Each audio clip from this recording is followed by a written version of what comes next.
ये तो बड़ी रैशनल सी बात लगती है कि भाई अगर मेरे लोग मुलव्वस हैं, मुझे सबूत दे दें और मैं उनको खुद सजा दिलवाने में अपना किरदार अदा कर सकता हूं और करूंगा, ये उन्होंने बात की है, तो इसमें कोई गलत बात महसूस होती है आपको?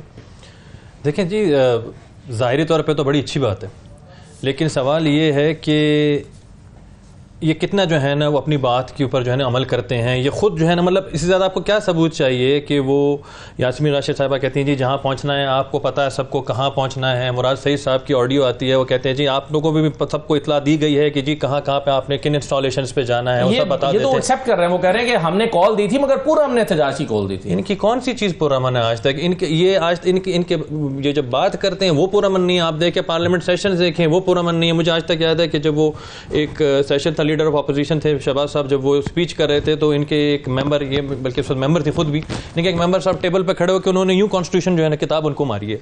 तो इनकी कौन सी चीज़ पुरअमन आज तक रही है?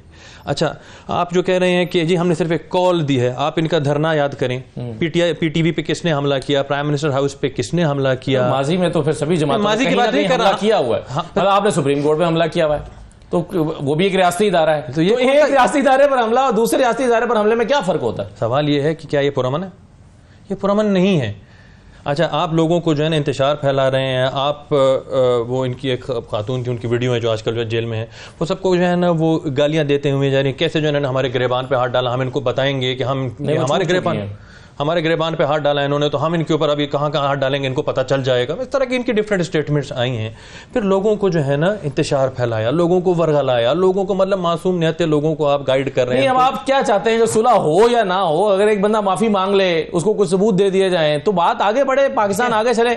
मतलब इसमें क्या पीएमएलएन को कोई नुकसान होगा अगर कोई बिल्कुल मुक्तदरा और इमरान खान की सुलह हो जाती है? चाहते हैं कि जो कॉन्स्टिट्यूशन जो दिखा रही है with in the framework of constitution, अगर वो बातचीत करते हैं मोर देन वेलकम, आके बात करें with in the framework of constitution. फिर आप ये शर्त और शरायत और कंडीशन नहीं होते। व्हेन यू आर कन्विक्टेड तो फिर आप जो है ना वो जो है वो लोअर एंड पे, then you have to follow certain guidelines. आपको एक किताब फॉलो करनी होती है।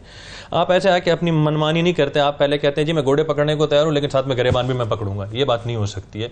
आप कहते हैं जी जिन्होंने जो मुझे कह रहे माफ़ी मांगे पहले वो मुझसे आके माफ़ी मांगे, ऐसी बातें तो नहीं होती ना। आप मतलब आपके ऑफिशियल ट्विटर के पेज से आप जो है वो अपने इदारों को आप उन्हें निशाना बना रहे हैं। आप जिसको ग्लोरीफाई कर रहे थे, देखें ये तो अल्लाह की तरफ से है, जिसको आप ग्लोरीफाई कर रहे थे शेख मुजीबुर रहमान को, उनके साथ जो आप देखें वहाँ पे क्या हुआ, जिसको आप कहते थे कि जी देखें वहाँ पर आज, और आप उसी की तरफ कह रहे हैं कि जी देखें आज आवाम वहाँ पे खड़ी हो गई तो आप वहाँ की उनकी फौज उनके साथ खड़ी। सही है, चले ये बांग्लादेश वाले मामले पर तो मैं आता हूँ, लेकिन कि क्या इनका ये कहना गलत है कि जो मुकदमात बनाए गए हैं वो भी तो कानून की पासदारी करते हुए नहीं बनाए गए ना? मतलब एक खातून एक जगह पर तो हो सकता है वो कोर कमांडर उसके बाहर खड़ी होकर जुर्म कर रही हो, लेकिन वो मियां वाली में और सरगोदा में तो फिर मौजूद नहीं हो सकती ना, जेल भी काट रही हैं।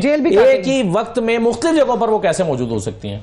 आप सही कह रहे हैं। अगर इस तरह की कोई बात है ऑब्वियसली मैं इनके साथ हमदर्दी, लेकिन मॉकरी ऑफ लॉ की ये बात कर रही हैं। आपके सामने है राना सनाउल्लाह साहब। राना सनाउल्लाह साहब का एक बड़ा एक केस जो है ना वो बड़ा मजे का केस है कि जिसके अंदर वो 15 किलो हेरोइन का केस, 15 किलो हेरोइन का केस, और वो टेबल बजा के इनके मिनिस्टर साहब कहते हैं मैंने जान अल्लाह को जान जो है ना वो मैंने देनी है, और आप कहते हैं कि जी तो आप अपनी हद तक तो जिम्मेदारी कबूल करें ना। ये देखे ना अगर कोई और बैठा हुआ तो ही वाज द मिनिस्टर इंचार्ज। नहीं, लेकिन मिनिस्टर इंचार्ज वो सपोज तो हुआ, लेकिन रऊफ हसन पे क्या मुकदमा बनाया आपने कि उसके बाद धमाका खेज मवाद था? इनका मीडिया कोऑर्डिनेटर अहमद जंजुआ के खिलाफ क्या मुकदमा बनाया कि वो शॉपर में धमाका खेज मवाद लेकर जा रहा था? तो मुनशियात लेकर जाना और धमाका खेज मवाद लेकर जाना क्या फर्क है इसमें, जो ये कर रहे थे और जो आप कर रहे हैं? जी देखिए, two wrong doesn't make a right. चले ठीक है। अब इसमें शाहजेब साहब मेरा बुनियादी सवाल आपसे ये है कि एक तो इलेक्शन कमीशन को इब्हाम है और वो चैम्बर अपील में भी गए हैं कि जी आप वाजे करेंगे 41 लोग हैं, इनका हम क्या करें, हमें समझ नहीं आ रही आपके फैसले की। जब इब्हाम है तो इलेक्शन कमीशन फिर नजरसानी कैसे दायर कर सकता है? पहले तो उसे फिर अपना इब्हाम दूर करना चाहिए, फिर ही नजरसानी करनी चाहिए। आप सही कह रहे हैं, लेकिन इसमें आपको कुछ क्लैरिटी, इस इशू को बिला वजह जो है ना कन्फ्यूजन की तरफ ले जाया जा रहा है। देखिए पहले आपको आया वो शॉर्ट ऑर्डर आया, ऑब्वियसली एंड डिटेल्ड ऑर्डर अभी आना है, तो इसकी वजह से उसमें अभाम इसलिए है कि जी जिस तरह उन्होंने एक आउट ऑफ द वे जाके इंटरप्रिटेशन कर दी कोर्ट की, उसकी सॉरी जो आपकी आइन है। अच्छा, और आप रीराइट नहीं कर सकते आइन को। आइन आपका कॉन्स्टिट्यूशन बहुत क्लियर है। आपकी राय ना कि रीराइट किया है, इलेक्शन सुप्रीम कोर्ट तो नहीं कह रहा कि हमने रीराइट किया। सुप्रीम कोर्ट भले ना कहे, लेकिन बीइंग पार्लियामेंट जो है ना, उसका देखिए पार्लियामेंट का क्या रोल है, वो आइन या कोई भी लेजिस्लेशन वो करती है।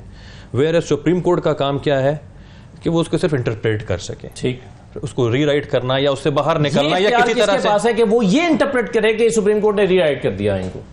ये इंटरप्रिटेशन भी तो किसी ने देनी है ना। क्या पार्लियामेंटेरियंस के पास ये इख्तियार मौजूद है कि सुप्रीम कोर्ट के फैसले पर ये फैसला सादिर कर दें कि ये तो रीराइट हो गया है आइन? मतलब आप अगर आइन से बाहर जाएंगे और आइन से बाहर जाके आप कोई ऐसे फैसले देंगे या कोई इस तरह की बात करेंगे या इस तरह की रिलीफ देंगे जो कि मांगी ही नहीं गई थी, और आपके आइन के देखते हो तो बहुत ही क्लियर है कि अगर कोई भी फैसला which is contradicted to constitution और any clause of the constitution, तो वो वैसे ही आपकी जो है ना वो अल्ट्रावायरस हो जाती है, सीधी सी बात है। अब आपने यहाँ पे बात की कि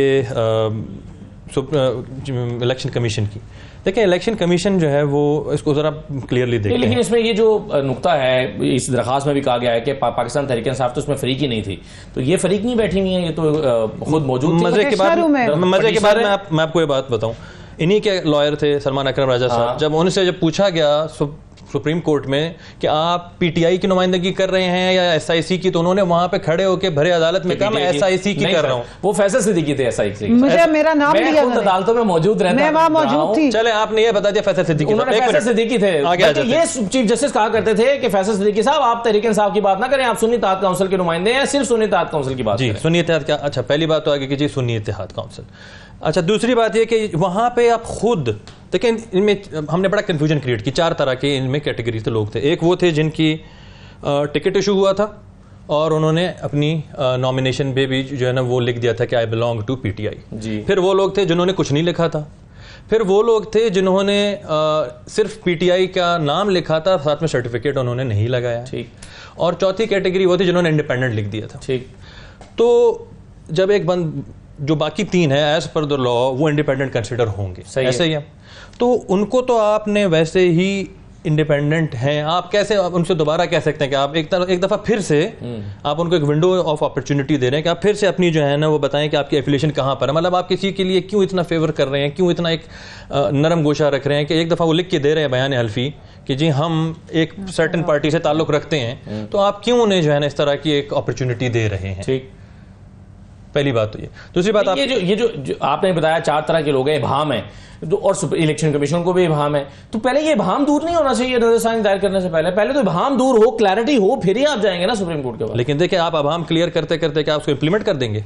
आप इंप्लीमेंट भी तो नहीं कर सकते ना उसको। और आप अगर एक चीज के इबहम की तरफ जा रहे हैं, अगर इबहम दूर करते हुए इंप्लीमेंट नहीं कर सकते, और अगर इबहम की मौजूदगी में आप इंप्लीमेंट करते हैं, फिर इसीलिए तो आप जो है वो लेजिस्लेशन आप फिर पार्लियामेंट की तरफ आते हैं और फिर आप एक नजरसानी भी दायर करते हैं कि जी क्लियर करें आप अपने डिसीजन जो है ना। सही है। कमल साहब, एक बात जो शाहजेब साहब नहीं कर रहे, वैसे वो कर सकते थे, और वो ये है कि जब सलमान राजा साहब से अदालत ने पूछा था कि आप अपने लिए चाहते हैं ये मखसूस नशस्तें या सुन्नी इत्तेहाद काउंसिल के लिए चाहते हैं, उन्होंने कहा नहीं, हम सुन्नी इत्तेहाद काउंसिल के लिए चाहते हैं। यानी ये कहना तो उनका दुरुस्त है कि सलमान राजा अपने लिए तो मांग ही नहीं रहे थे। मैं इसकी तरफ इशारा कर रहा जो आपको बता रहा था।